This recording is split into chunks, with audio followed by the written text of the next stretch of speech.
నమస్కారం MC news కి స్వాగతం. ఈనాటి ముఖ్యాంశాలు.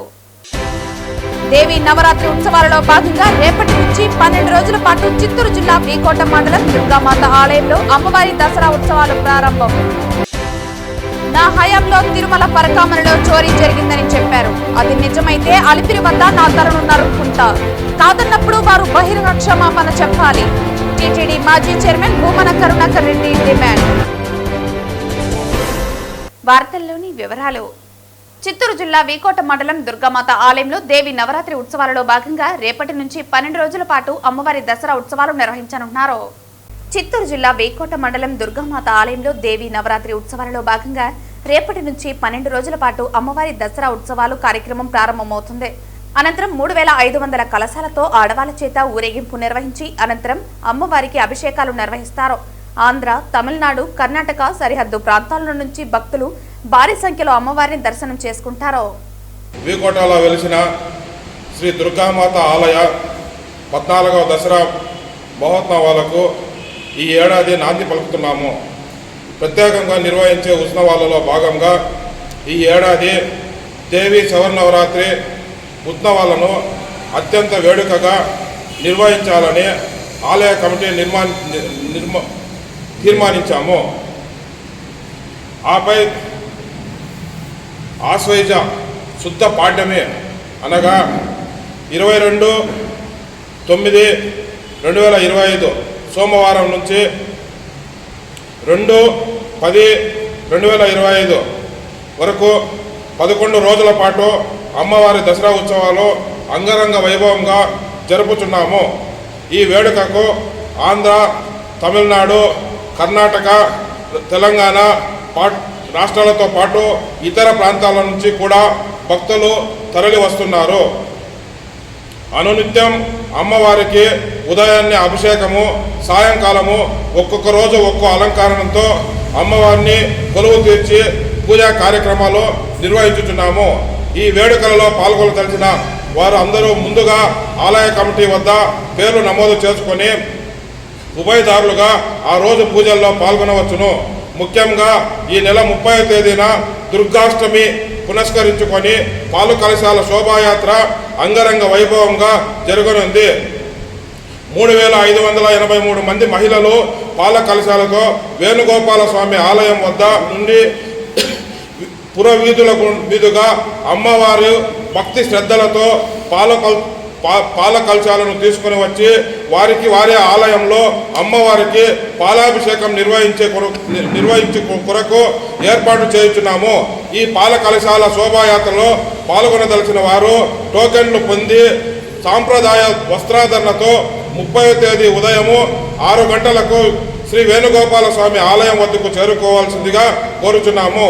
తెలుగు రాష్ట్రాల్లోనే ఎక్కడా లేని విధంగా జరిగే ఈ పాల కలశాల శోభాయాత్ర హిందూ బంధువులందరూ మరియు తరలి వచ్చి సాంప్రదాయం దుస్తులతో ఆలయం వద్దకు చేరుకొని ఆలయం నుండి వీకోట పురవీధుల గుండా అమ్మవారి ఆలయం వద్దకు చేరుకొని అక్కడ పూజ నిర్వహించాలని కోరుతున్నాము.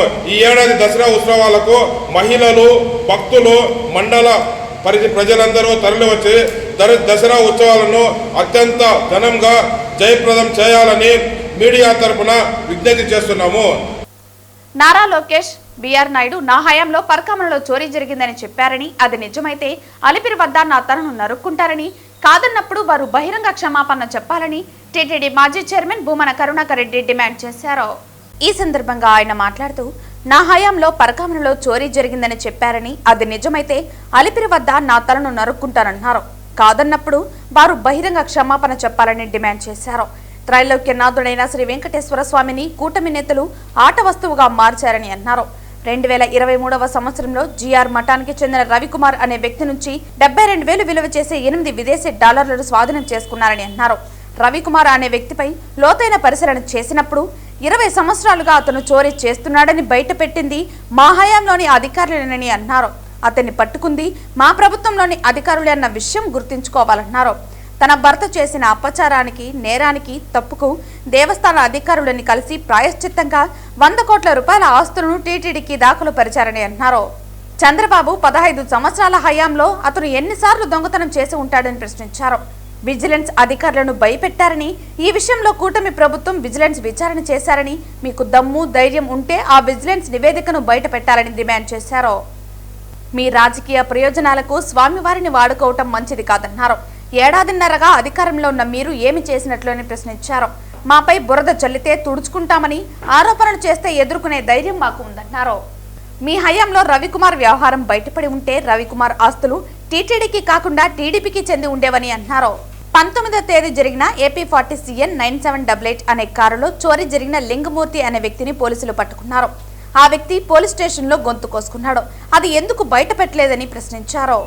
ప్రతిసారి వెంకటేశ్వర స్వామిని అడ్డు పెట్టుకొని, అందుకనే స్వామిని అడ్డు పెట్టుకొని ఆయన అంటాడు చంద్రబాబు నాయుడు గారు, నేను నిజమైన భక్తుడిని కాబట్టే నాకు అలిపిరిలో దాడి జరిగినా నేను బయటపడ్డాను అని. అసలు అలిపిరిలో దాడి జరగాల్సిన పని ఎందుకు వచ్చింది?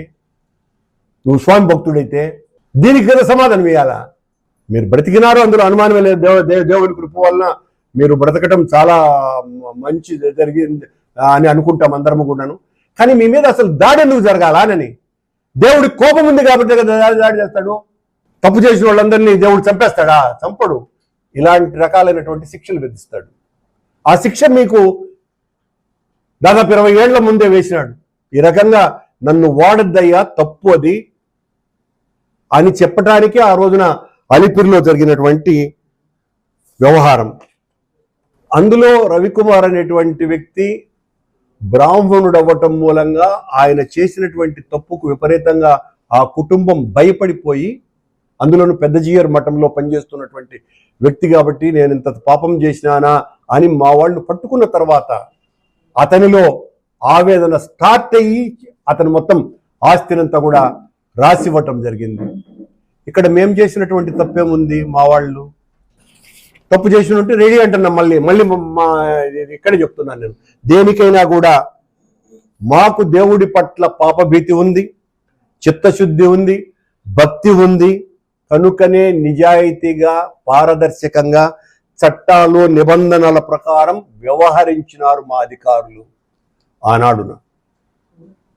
కానీ మీరు మా మీద బురద చల్లటానికి దాన్ని అస్త్రంగా వాడుకునేటువంటి ప్రయత్నం చేసి విఫలమైనారు. రేపైనా మీరు విఫలమయ్యేదే. సిబిఐ ఎంక్వైరీ వేసినా విఫలమవుతారు. కాకపోతే అప్పుడు లోకానికి అంతా తెలిసిపోతుంది, ఒరే ఈ కూటమి వాళ్ళు కావాలనే ఈ రకమైనటువంటి విమర్శలు చేస్తూ కాలం గడుపుకుంటూ పబ్బం గడుపుకుంటున్నారు అన్నటువంటి విషయం. మాకే ఒకవేళ అలాంటి దుష్ట ఆలోచన మీలాంటిదే ఉండి ఉంటే చంద్రబాబు గారు, లోకేష్ గారు, బిఆర్ నాయుడు గారు ఆ పట్టుకున్నప్పుడు చంద్రబాబు హయాంలో ఇదంతా జరిగింది అని మేము వాడుకొని ఉండొచ్చు కదా. ఇంతకంటే ఏం కావాలండి? చంద్రబాబు సమయంలోనే ఇతను 100 కోట్లు పైన ఆర్జించినాడు అని మేము రాజకీయ ప్రేరితమైనటువంటి ప్రకటన చేశామా? చట్ట ప్రకారం నడుచుకున్నామా? మా స్వార్థానికి వెంకటేశ్వర స్వామి క్షేత్రాన్ని చంద్రబాబు మీద దాడికి ఉపయోగించినామా? ఇంతకంటే రుజువు ఏమన్నా ఉందా? మీ అందరి పేర్లు చెప్పి రాజకీయంగా వాడుకొని ఉండేవాళ్ళం కదా. ఎందుకు చేయలేదు మేము ఆ పని? కారణం మాలో ఉన్నటువంటి భక్తి. మీలో భక్తి ఏ కోశానా లేదు కనుకనే మీరు మా మీద నిందలు వేస్తున్నారు. భారత ప్రధానమంత్రి నరేంద్ర మోదీ జన్మదినం సందర్భంగా దేశవ్యాప్తంగా 75 ప్రాంతాల్లో నిర్వహించిన నవయుగ రన్ లో భాగంగా తిరుపతి పట్టణంలో SV arts college, Balaji colony నుండి ఇందిరా మైదానం వరకు 3K రన్ ర్యాలీ నిర్వహించబడింది. ఈ కార్యక్రమంలో తిరుపతి జిల్లా ఎస్పీ సుబ్బరాయుడు ముఖ్య అతిథిగా పాల్గొని యువతను ఉద్దేశించి ప్రసంగించారు. ఈ సందర్భంగా జిల్లా ఎస్పీ మాట్లాడుతూ విద్యార్థులు, యువత డ్రగ్స్ రహిత జీవన శైలిని ఎంచుకోవాలని, మాతృదేశాన్ని కాపాడే సైనికులుగా నిలవాలని పిలుపునిచ్చారు. యువతే దేశ భవిష్యత్ అని, కాబట్టి మత్తు పదార్థాలకు దూరంగా ఉండి సమాజ నిర్మాణంలో సక్రియంగా పాలు పంచుకోవాలని సూచించారు. మత్తు పదార్థాలు శారీరక, మానసిక ఆరోగ్యాన్ని దెబ్బతీస్తూ వ్యక్తి భవిష్యత్తును చెడగొడతాయని స్పష్టం చేశారు. డ్రగ్స్కు నో అంటేనే జీవితానికి అవునని పేర్కొన్నారు. ప్రతి యువకుడు విద్య, క్రీడలు, సాంస్కృతిక, సృజనాత్మక రంగాల్లో ప్రతిభ కనబరచాలని, సమాజానికి ఆదర్శంగా నిలవాలని పిలుపునిచ్చారు. డ్రగ్స్ వాడకం లేదా అక్రమ రవాణా గురించి ఎవరికైనా సమాచారం లభిస్తే వెంటనే toll free number AP state 1972, Tirupati జిల్లా 1908కు తెలియజేయాలని విజ్ఞప్తి చేశారు. భారత ప్రధానమంత్రి పుట్టినరోజు సందర్భంగా దేశవ్యాప్తంగా జరుగుతున్న స్ఫూర్తిదాయక కార్యక్రమాలలో భాగంగా ఈ రన్ ఒక అవగాహనాత్మక వేదికగా నిలిచిందని, డ్రగ్స్ రహిత సమాజ నిర్మాణంలో ప్రతి ఒక్కరూ భాగస్వాములు కావాలని పిలుపునిచ్చారు. ఈ కార్యక్రమంలో సిఐలు Ramkishore, traffic CI Sanjeev Kumar, east CI Srinivasulu తదితరులు పాల్గొన్నారు. ఆల్రెడీ తిరుపతి నగరంలో ఒక సెపరేట్ డ్రగ్స్ కంట్రోల్ కి ఒక విభాగాన్ని ఏర్పాటు చేయడం జరిగింది. రైల్వే స్టేషన్స్, బస్ స్టాండ్స్ ప్రాంతంలో ప్రత్యేక నిఘా ఏర్పాటు చేయడం జరిగింది. కెమెరాస్ ద్వారా, డ్రోన్స్ ద్వారా కూడా వీటన్నింటినీ పరిశీలించడం జరుగుతుంది. ఒక కమాండ్ కంట్రోల్ సిస్టమ్ కంప్లీట్ గా డెడికేట్ చేస్తూ డ్రగ్స్ ని కంట్రోల్ చేయడానికి ఎల్లవేళ 24/7 మా విభాగం పనిచేస్తుంది. దాంతోపాటు మీరందరూ సహకరిస్తే తప్పకుండా డ్రగ్స్ ను పూర్తిగా నిర్మూలించడం అనేది ఒక పెద్ద సమస్య కాదు. ప్రపంచంలో ఏ సమస్యకి పరిష్కారం లేకుండా ఉండదు. కాబట్టి డ్రగ్స్ కూడా మనం అందరం కలిసికట్టుగా ఒక గట్టి నిర్ణయం తీసుకుంటే ఈ డ్రగ్స్ అనేది పాల్గొనడం పెద్ద సమస్య కాదు. కాబట్టి మీరందరూ సహకరించి డ్రగ్స్ ని నిర్మూలించడానికి సహకరిస్తామని, తర్వాత తిరుపతి నగరాన్ని డ్రగ్ కనపడితే ఎవరు చెప్తారనే భయాన్ని కల్పిస్తారని మీ అందరి తరఫున నేను కోరుకుంటూ, గత ప్రభుత్వం పేద విద్యార్థుల మెడికల్ సీట్లు అమ్ముకునే 107, 108లను తెచ్చి వైద్య విద్యా వ్యాపారం చేసిందని, దీనిపై పోరాటాలు జరిగేటప్పుడు కూటమి ప్రభుత్వం రాగానే వాటిని రద్దు చేస్తామని చెప్పి నేడు మొత్తం వైద్య విద్యను ప్రైవేటు పరం చేయటం, పేద విద్యార్థులకు వైద్య విద్యను దూరం చేయటం అన్యాయమని, తక్షణమే ప్రభుత్వం మెడికల్ కళాశాలలు అభివృద్ధి చేయాలని ఎస్ఎఫ్ఐ రాష్ట్ర కార్యదర్శి ప్రసన్న కుమార్ విమర్శించారు. ఎస్ఎఫ్ఐ జిల్లా కమిటీ సమావేశం జిల్లా అధ్యక్షులు అక్బర్ అధ్యక్షతన సమావేశంలో మాట్లాడుతూ, దేశంలో ఎక్కడా లేని విధానంను పీపీపీ రూపంలో కూటమి ప్రభుత్వం వైద్య విద్యను బహిరంగంగా దోపిడీ చేసుకోవటానికి దారులు తెరవడం, ఎస్సీ, ఎస్టీ, బీసీ, బలహీన వర్గాలకు వైద్యాన్ని దూరం చేయటం ఆందోళనకరమని తెలిపారు. రాష్ట్రంలో 10 మెడికల్ కళాశాలలు ప్రభుత్వమే అభివృద్ధి చేస్తే విద్యార్థులకు వైద్య విద్య చదవడానికి గొప్ప అవకాశాలు ఉంటాయని, ప్రజలందరికీ వైద్యం అందుబాటులోకి వస్తుందని, ఒక్కో కళాశాలకు కేవలం 500 నుంచి 600 కోట్ల రూపాయలు ఖర్చు అవుతుందని, మహా అయితే 6,000 కోట్లు ఖర్చు అవుతుందని అన్నారు. రాష్ట్రంలో అనేక మంది పేదలకు వారి సంపదలో సగభాగం మిగిల్చినట్టు ఉంటుందని తెలిపారు. పీపీపీ విధానంలో మెడికల్ కళాశాల నిర్వహణ చేయటం అంటే కార్పొరేట్ సంస్థలకు అప్పజెప్పడమని, ఇప్పటికే విద్య కార్పొరేట్లో సరుకుగా మారి అందరికీ అందుబాటులో లేకుండా కొంతమందికే దక్కడం చేత పేద విద్యార్థులకు వైద్య విద్య అందని ద్రాక్షలా మారిపోయిందని అన్నారు. త్వరలో రాష్ట్ర వ్యాప్తంగా అన్ని విద్యార్థి సంఘాలు కలుపుకుని పోరాటాలకు సిద్ధమవుతామని అన్నారు. ఎస్ఎఫ్ఐ జిల్లా కార్యదర్శి భగత్ రవి మాట్లాడుతూ, జిల్లాలోని ప్రభుత్వ హాస్టల్ సమస్యలు, క్షేత్రస్థాయిలో అనేక సమస్యలు ఉన్నాయని, పాలిటెక్నిక్ కళాశాల హాస్టల్ సమస్యలు తీవ్రంగా ఉన్నాయని, ప్రభుత్వ స్థలంను లీజుకు ఇచ్చి అక్కడ విద్యార్థులను ఆడుకోవటానికి దూరం చేస్తున్నారని, ఈ సమస్యలపై జిల్లాలో ఎస్ఎఫ్ఐ ఆధ్వర్యంలో పోరాటాలు నిర్వహించడం జరుగుతోందన్నారు. ఈ కార్యక్రమంలో ఎస్ఎఫ్ఐ జిల్లా ఉపాధ్యక్షులు వినోద్, తేజ, సహాయ కార్యదర్శులు వీరేష్, ఉమేష్, రమణ, జిల్లా కమిటీ సభ్యులు శ్రీనివాస్, రవీంద్ర, సిద్ధార్థ్ తదితరులు పాల్గొన్నారు. ఈరోజు కూటమి ప్రభుత్వం ఏర్పడి 14 నెలలు కావస్తా ఉంది. ఈ 14 నెలల కాలంలో విద్యార్థులకు ఇచ్చినటువంటి హామీని ఏ ఒక్కటి కూడా ఈ కూటమి ప్రభుత్వం అధికారంలోకి వచ్చిన ఈ కాలంలో సమస్యలు పరిష్కారం చేయలేదు. ఇప్పటికీ ఫీజు రీయింబర్స్మెంట్ 6,400 కోట్ల రూపాయలు పెండింగ్లో ఉన్నాయి. డిగ్రీ యాజమాన్యాలు బంద్ ప్రకటిస్తామని ఈరోజు అనౌన్స్ చేస్తూ ఉన్నారు. వెంటనే ఫీజులు విడుదల చేయాలని ఎస్ఎఫ్ఐ డిమాండ్ చేస్తూ ఉంది. ఫీజులు విడుదల చేయకపోవడంతో చిన్న చిన్న కాలేజీలు అనేక ఇబ్బందులు ఎదుర్కొంటా ఉన్నారు. అదేవిధంగా విద్యార్థులు ముఖ్యంగా సర్టిఫికేట్ల కోసమో పరీక్షల పేరుతో యాజమాన్యాల దగ్గరికి వెళ్తున్నప్పుడు ఫీజులు కట్టి తీరాల్సిందనే యాజమాన్యాలు ఇబ్బందులు పెడతా ఉన్నాయి. అందుకని యాజమాన్యాల సమస్య పరిష్కారం కావాలన్నా, విద్యార్థులకి ఎటువంటి ఇబ్బందులు లేకుండా వాళ్ళ చదువు సాఫీగా సాగాలన్నా ఈ 6,400 కోట్ల రూపాయల పెండింగ్ ఫీజు రీయింబర్స్మెంట్ వెంటనే విడుదల చేయాలని ఎస్ఎఫ్ఐ డిమాండ్ చేస్తా ఉన్నది. అదేవిధంగా ఈరోజు రాష్ట్రంలో 17 మెడికల్ కాలేజీలకు గాను 10 మెడికల్ కాలేజీలని పీపీపీ పబ్లిక్ ప్రైవేట్ పార్ట్నర్షిప్ పేరుతో ఈ 10 మెడికల్ కాలేజీలని దానికి అనుబంధంగా ఉన్నటువంటి ఆసుపత్రులను కూడా ప్రైవేటీకరణ చేయడానికి రాష్ట్ర ప్రభుత్వం పెద్ద ఎత్తున కుట్ర పన్నింది. గత ప్రభుత్వం సగం సీట్లు అమ్ముకుంది. మెడికల్ కాలేజీలో 107, 108 జీవోలు తీసుకొచ్చారు. ఈ పేరుతో మొత్తం సీట్లు అమ్మేసుకుంటా ఉన్నారని యువగళం పాదయాత్రలో నారా లోకేష్, జనసేన, పవన్ కళ్యాణ్ గత ప్రభుత్వం మీద గట్టిగా మాట్లాడారు, వ్యతిరేకించారు. మేము అధికారంలోకి వస్తే 107, 108 జీవోలు రద్దు చేసి ఈ విద్యార్థులకు అందుబాటులో ఉండే విధంగా సీట్లని ఉంచుతామని ప్రకటించాడు. కానీ గత ప్రభుత్వం సీట్లు నమ్ముకుంటే వీళ్ళని ఏకంగా కాలేజీలు నమ్మేటువంటి దుస్థితి ఈరోజు రాష్ట్రంలో ఉంది. ఇది పూర్తిగా విద్యార్థుల్ని, రాష్ట్ర ప్రజల్ని నమ్మించి మోసం చేయడం అని ఈరోజు ఎస్ఎఫ్ఐగా నేను చెప్తా ఉన్నాను. ఈ రోజు మహాలయ అమావాస్య సందర్భంగా తిరుపతి కపిల్ తీర్థం ఆలయంలో తర్పణాలు వదిలే భక్తుల రద్దీ అధికంగా ఉండే అవకాశం ఉన్నందున తిరుపతి జిల్లా పోలీసు శాఖ ముందుగానే తగిన బందోబస్తు ఏర్పాట్లు చేసింది. జిల్లా ఎస్పీ సుబ్బరాయుడు ఆదేశాల మేరకు ఆలయ పరిసర ప్రాంతాల్లో భక్తుల రద్దీని సమర్థవంతంగా నియంత్రించడానికి అదనపు పోలీసు సిబ్బందిని నియమించారు. ట్రాఫిక్ రద్దీ లేకుండా వాహనాల కదలికలు సజావుగా సాగేందుకు ప్రత్యేక ట్రాఫిక్ ఏర్పాట్లు చేయబడ్డాయి. వాహనాల పార్కింగ్ స్థలం పరిమితంగా ఉండడంతో భక్తులకు ఎలాంటి ఇబ్బందులు కలగకుండా ప్రత్యామ్నాయ చర్యలు తీసుకుంటూ ట్రాఫిక్ డైవర్షన్లు అమలు చేస్తున్నారు. భక్తులు ఎలాంటి ఇబ్బందులు ఎదుర్కొనకుండా భద్రతా చర్యలు కట్టుదిట్టంగా అమలవుతున్నాయి. సీసీ కెమెరాలు ఏర్పాటు చేసి డ్రోన్ కెమెరాలతో కమాండ్ కంట్రోల్ ద్వారా నిరంతరం పర్యవేక్షణ జరుగుతోంది. జిల్లా ఎస్పీ సుబ్బరాయుడు స్వయంగా కపిల్ తీర్థం ఆలయ పరిసర ప్రాంతాలను పర్యవేక్షిస్తూ అధికారులు మరియు సిబ్బందికి తగిన సూచనలు చేస్తూ ఏర్పాట్లను పరిశీలించారు.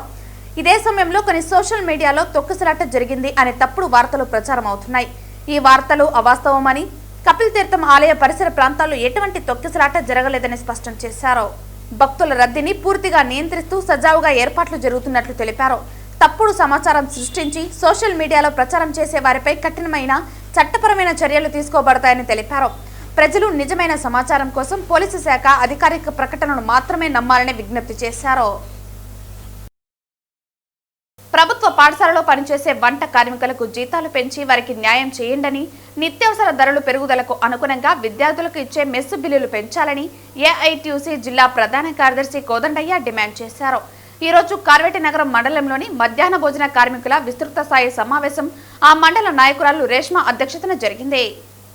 ఈ సమావేశానికి ముఖ్య అతిథులుగా ఏఐటీయూసీ జిల్లా ప్రధాన కార్యదర్శి కోదండయ్య, జిల్లా అధ్యక్షురాలు జయకుమారి, టీసీ మండల నాయకులు రమేష్ పాల్గొని మాట్లాడుతూ, ఈ రోజు మధ్యాహ్న భోజన కార్మికులు స్కూల్ పిల్లలకు వంట చేసి పెడుతూ కనీసం రోజుకు 100 రూపాయల వేతనంతో వాళ్ళ కుటుంబాలు ఏ విధంగా పోషించాలని అన్నారు.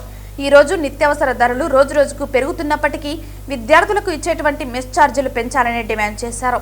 తమిళనాడు, కర్ణాటకలో జీతాలు పెంచినప్పటికీ మన ఆంధ్ర రాష్ట్రంలో మాత్రం మధ్యాహ్న భోజన కార్మికులను పట్టించుకోవటం ప్రభుత్వం మానేసిందని, ఈ రోజు మెనూ ప్రకారం భోజనాలు పెట్టాలని చెబుతున్నప్పటికీ ఇప్పటి వరకు వారికి ఉద్యోగ భద్రత కానీ వేతనాలు పెంచడం కానీ జరగలేదన్నారు. వారికి గుర్తింపు కార్డులు ఇవ్వటం కానీ కనీసం గ్రాడ్యుయేటీ కూడా అమలు చేయకపోవటం బాధాకరమన్నారు.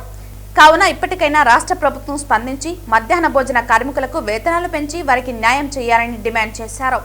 లేని పక్షంలో రాష్ట్ర వ్యాప్తంగా పెద్ద ఎత్తున పోరాటానికి సంసిద్ధం కావాలని పిలుపునివ్వడం జరిగింది. ఈ కార్యక్రమంలో ఏఐటీయూసీ జిల్లా ప్రధాన కార్యదర్శి కోదండయ్య, స్కూల్ ఆయమ్మల జిల్లా కార్యదర్శి జయకుమార్, ఏఐటీయూసీ మండల కార్యదర్శి రమేష్ తదితరులు పాల్గొన్నారు. ఈరోజు కార్వేటి నగరం మండలంలో ప్రభుత్వ పాఠశాలలో పనిచేసేటువంటి వంట కార్మికుల సమావేశం జరిగింది. ఈ సమావేశంలో ప్రధానంగా 2003 నుంచి ఇప్పటికీ వరకు కూడా కనీసం పనిచేస్తూ ఉన్నా కూడా ప్రభుత్వాలు మారుతున్నాయి, కానీ ముఖ్యమంత్రులు మారుతున్నారు, కానీ కార్మికుల తలరాతలు మాత్రం మారడం లేదు. ఈరోజు ఉపాధి హామీ కూలి పనికి పోయినా రోజుకు 230 రూపాయలు కూలి పడుతూ ఉంది. కానీ ఈరోజు ఊర్లో ఉన్నటువంటి పిల్లలు బాగుండాలి, చదువుకోవాలి, పౌష్టికాహారం అందించాలనే ఒక ప్రధాన కారణంతో ఊర్లో ఉన్న పిల్లలందరూ కూడా వంట చేసి వేస్తూ ఈరోజు తమ పిల్లల్ని పస్తు పెట్టి ఊరు పిల్లలకు వంట చేసేటువంటి ఈ యొక్క మహిళా కార్మికుల గురించి ఈ రాష్ట్ర ప్రభుత్వాలు ఏంటికి ఆలోచించడం లేదని ఏఐటీసీగా మేము డిమాండ్ చేస్తున్నాం. మీరు నిత్యావసరాలు రోజు రోజుకు పెరుగుతూ ఉన్నాయి, ధరలకు అనుగుణంగా బిల్లులు పెంచరు. పోనీ ఈరోజు 100 రూపాయల కూలీకు ఏ కుటుంబం ఏ విధంగా పోషించాలని మేము ఈ సందర్భం అడుగుతున్నాం. పక్క రాష్ట్రంలో ఏమో మెయిన్ కుక్కు 10,000, అసిస్టెంట్ కుక్కు 7,000 జీతాలు ఇస్తూ ఉన్నారు. కర్ణాటకలో ఏమో జీతాలు పెంచడం జరిగింది, తెలంగాణలో కూడా పెంచామని ప్రకటన చేసినారు. కానీ ఈ ఆంధ్ర రాష్ట్రంలో మాత్రం ఏంటికి జీతాలు పెంచడం, కనీసం మధ్యాహ్న భోజన కార్మికుల గురించి చర్చించే అంత పరిస్థితిలో కూడా ఈ ప్రభుత్వాలు ఈ ఎమ్మెల్యేలు లేరు అని మేము ఈ సందర్భం అడుగుతున్నాం. అందుకోసమే ఈరోజు జరిగే శాసనసభల్లో మీ యొక్క మహిళా కార్మికులపైన జీతాలపైన మాట్లాడాలి. మహిళా కార్మికులకు అండగా ఉంటాము, మీకు అండగా ఉంటామని చెప్పినటువంటి మన ముఖ్యమంత్రి చంద్రబాబు నాయుడు గారు ఈరోజు ఆ మహిళల గురించి మాట్లాడి జీతాలు పెంచాలని లేని పక్షంలో రాబోయే అసెంబ్లీ సమావేశాల్లో పెద్ద ఎత్తున చలో విజయవాడకి పిలిపించి మీ యొక్క శాసనసభ ముట్టడికి కూడా మహిళా కార్మికులు సంసిద్ధంగా ఉంటారు రాష్ట్ర వ్యాప్తంగా అని ఈ సందర్భం ఈ ప్రభుత్వాన్ని హెచ్చరిస్తూ ఉన్నాం. వార్తలు ముగించే ముందు ముఖ్యాంశాలు మరోసారి. దేవి నవరాత్రి ఉత్సవాలలో భాగంగా రేపటి నుంచి 12 రోజుల పాటు చిత్తూరు జిల్లా వీకోట మండలం దుర్గామాత ఆలయంలో అమ్మవారి దసరా ఉత్సవాలు ప్రారంభం. నా హయాంలో తిరుమల పరకామణిలో చోరీ జరిగిందని చెప్పారు. అది నిజమైతే అలిపిరి వద్ద నా తలను నరుక్కుంటా, కాదన్నప్పుడు వారు బహిరంగ క్షమాపణ చెప్పాలి. టీటీడీ మాజీ చైర్మన్ భూమన కరుణాకర్ రెడ్డి డిమాండ్. ఈ వార్తలు ఇంతటితో సమాప్తం. తిరిగి వార్తల్లో మళ్ళీ కలుద్దాం. అంతవరకు సెలవు. నమస్కారం.